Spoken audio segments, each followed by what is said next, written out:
मेरे बच्चों इस क्वेश्चन को देखो, अब इसको फैक्टराइज करना है हम लोगों को। बच्चों बहुत इंपॉर्टेंट क्वेश्चन है, सो ध्यान से देखना और समझना है। सो जो दिया है सबसे पहले उसको लिख लो। सो यहाँ दिया है हम लोग को 3a माइनस 1/b का whole square minus 6 into 3a minus 1/b plus 9 plus c minus c plus. मेरे बच्चों इस क्वेश्चन को देखो, मेरे बच्चों इस क्वेश्चन को देखो, मेरे बच्चों इस क्वेश्चन को देखो। अब इसको फैक्टराइज करना है हम लोग को। बच्चों बहुत इंपॉर्टेंट क्वेश्चन है, सो ध्यान से देखना और समझना। अब जो दिया है पहले उसको लिख लो। सो यहाँ दिया है हम लोग को 3a माइनस 1/b का whole square minus 6 into 3a minus 1/b plus 9 plus c plus 1/b minus 2a into 3a minus 1/b minus 3।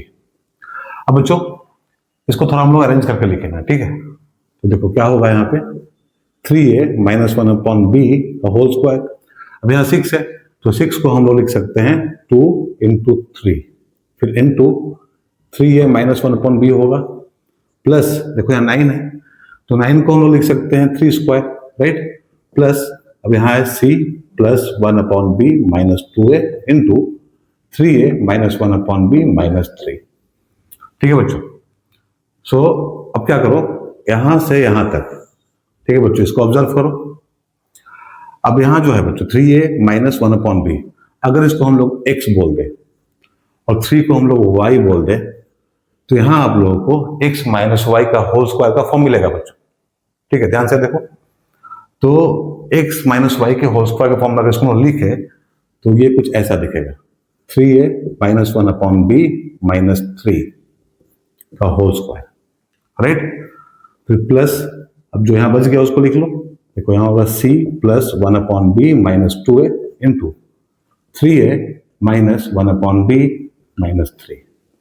अब बच्चों यहां देखो ब्रैकेट के अंदर ये वाला और ये वाला दोनों सेम है तो इसको हम लोग कॉमन ले सकते हैं, तो कॉमन ले लो। तो 3a माइनस 1/b माइनस 3 इसको हम लोग कॉमन लेंगे तो देखो अंदर बचेगा क्योंकि यहाँ पे होल स्क्वायर था, एक हम लोग बाहर निकालिए तो एक अंदर बचेगा। सो यहाँ होगा 3a माइनस 1/b माइनस 3। अब इस पार्ट को बच्चों हम लोग बाहर निकाल चुके हैं तो ये जाएगा अंदर। सो यहाँ होगा plus c plus 1/b minus 2a, right. अब यहाँ क्या है माइनस 1/b, यहाँ क्या है प्लस 1/b, दोनों कैंसिल हो जाएगा। सो यहाँ हम लोग को मिलेगा 3a minus 1/b minus 3 into, अब देखो यहाँ है 3a और यहाँ है माइनस 2a तो a बचेगा, फिर बच्चों c है तो प्लस c माइनस 3। सो ये है बच्चों हम लोग का फाइनल आंसर, राइट। तो उम्मीद है आप लोगों को समझ में आ गया होगा। बच्चों ऐसा है तो लाइक एंड शेयर कर देना और किसी भी स्टेप में कोई भी प्रॉब्लम हुआ हो तो कमेंट जरूर करना। Thank you very much.